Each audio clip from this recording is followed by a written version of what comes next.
Okey. Okey Alvin. Kamu tadi saya buat live stream untuk sebenarnya saya buat live stream tu untuk diri saya sendiri juga untuk bantu orang lain dan paling penting untuk diri saya sendiri sebab uh, kod-kod ni yang saya buat untuk research ni kadang saya tak ingat macam mana cara saya buat. Kena saya bila saya in the future saya tak ingat walaupun saya sekarang boleh buat ya. Sebab biasalah buat coding ni semua kita kena selalu buat baru kita ingat. So soalan dia ialah mahu tanya kenapa 1966 British bagi Singapore Act dan bukan Singapore Independent Act. Kenapa bukan Independent Act macam negara Commonwealth lain? So soalan ni soalan bagus sebab bila kita tengok Simbas lalu ramai orang tak perasan ni sebenarnya. Sebab biasa kita ingat kita mahu Independent Act, Sarawak Independent Act lah, Sabah Independent Act lah. Kita pun ada Federation of Malaya Independent Act. Tapi apabila kita tengok Singapura ni dia ada Singapore Act. Sebenarnya ada contoh lain juga dekat dunia ni. Contohnya Australia. Australia pun dia ada Australia Act. Uh, Brunei pun saya rasa Brunei Act kah? Tak tahu. Tapi negara-negara ni memang ada negara-negara yang sebelum ni di bawah British dia cuma beri Singapore, contoh dia macam Singapore Act, dia tak beri Singapore Independent Act. Kenapa dia tak beri Singapore Independent Act? Sebab apabila Singapura membentuk Persekutuan Malaysia ni pada 16 September 1963, Singapura ni sudah pun mencapai full self government.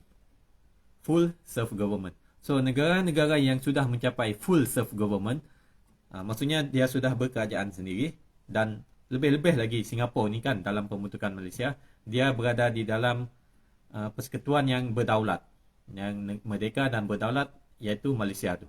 So dia dah tidak dijajah. Jadi kenapa British nak beri Independent Act kepada Singapura yang sudah tidak dijajah ni? Sebab kalau ikut 16 September 1963 tu Singapura pun ada Singapore Bill kan. Dia ada State Constitution of Singapore tu yang memberi Singapura tu bukan lagi tanah jajahan British. So apabila Singapura berpisah daripada uh, Persekutuan Malaysia menggunakan Singapore Agreement pada tahun 1965 tu, so dia Singapura kena discuss baliklah dengan British nak buat macam mana lagi lepas tu. Macam sama juga proses-proses negara lain. Dia boleh berlaku sekarang kan, dia ada proses dia, take time. Dia bukan tu serta-merta. Sama juga macam kita beli rumah, bukan kita sign agreement terus kita masuk rumah.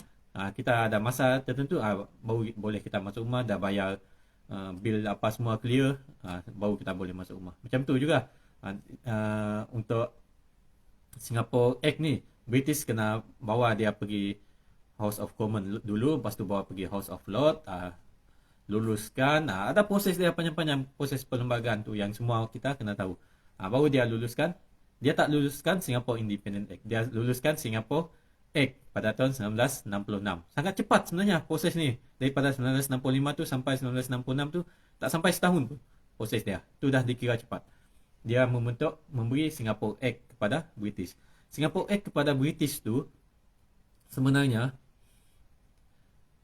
macam yang saya cakap tadi, Singapura tu dia bukan negara yang dijajah British lagi. Sebab pada 16 September 1963 tu British sudah melepaskan Singapura. Maksudnya British pun dah tak menjajah Singapura dan status Singapura pada masa tu ialah full self government. Macam tu juga Sabah dengan Sarawak. Apabila kita sudah mencapai full self government ni, British dia tak akan beri kita Independent Act lagi. Dia akan beri macam Singapura je. Dia akan beri Singapore Act. Itu cara dia. Macam tu juga Australia. Australia dulu dia dah bebas daripada British kan.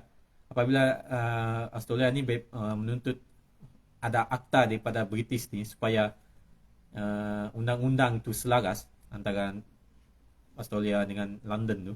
Apa yang Australia dapat ialah Australia Act. Iaitu sebab dia sudah bukan jajahan British lagi pada masa tu. Okey. Itulah jawapan dia. Apabila negara-negara ni sudah mencapai full self government, macam Sabah Sarawak pun sudah dapat full self government. Jadi kalau kita ni completekan decolonization kita, tak tahulah macam mana cara dia nanti. Apabila kita complete decolonization proses kita akan dapat Sarawak Act. Dan Sabah pula dia akan dapat Sabah Act daripada British, bukan Independent Act. Independent Act tu cuma diberi kepada koloni. Daripada koloni British yang uruskan, administerkan proses decolonisation untuk koloni dia tu.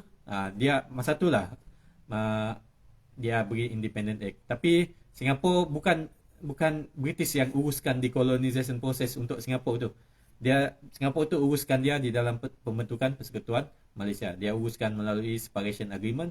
Dia uruskan sendiri. Dia tak ada melibatkan British. Dan status dia pun sudah full self-government. Macam tu juga Sabah dengan Sarawak.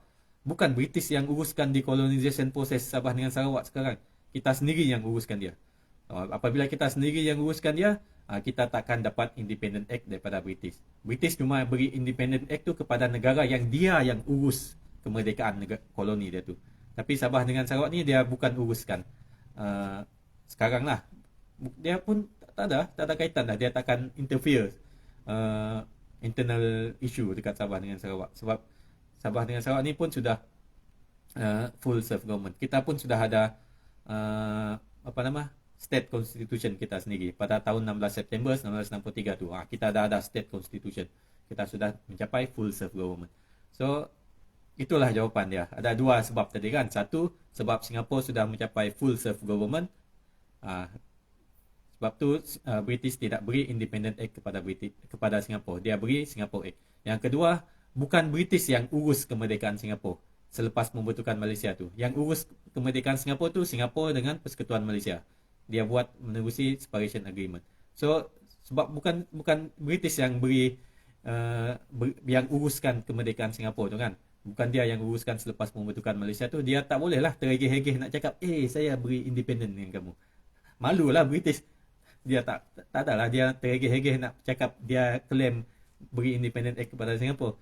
Bukan. Sebab Singapura yang uruskan sendiri selepas pembentukan Malaysia tu, dia pun dapat Singapore Act. Dan Singapura, dalam detail Singapore Act tu dia akan beritahu untuk menyeragamkan undang-undang antara British dengan Singapura apa semua tu untuk tamatkan any patchy yang undang-undang yang masih berselirat lah dengan Singapura, antara British dengan Singapura tu dia tamatkan. Itulah jawapan dia. Okey, kalau ada soalan boleh komen lah. Saya nak sambung research saya. Komen saja. Nanti saya jawab. Okey, thank you Alvin Naik. Kalau ada soalan lagi tak faham boleh tanya.